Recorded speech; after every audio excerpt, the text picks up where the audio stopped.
أبديت شعري في المكارم مقعدا لما مدحت به النبي محمدا. حسب القصيدة في البيان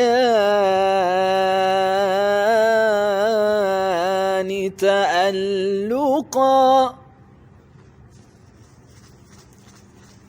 حسب القصيدة في البيان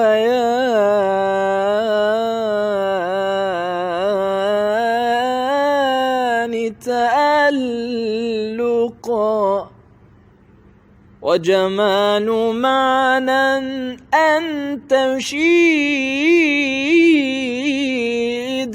بأحمدا.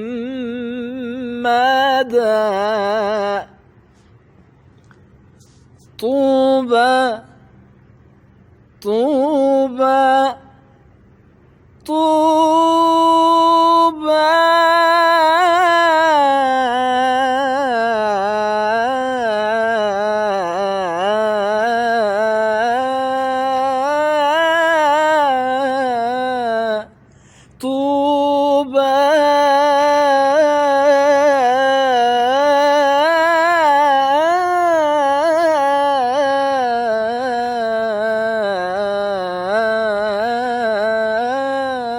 طوبى طوبى لمن صلى عليه ومن مشى في درب سنته العظيمة واقتدى.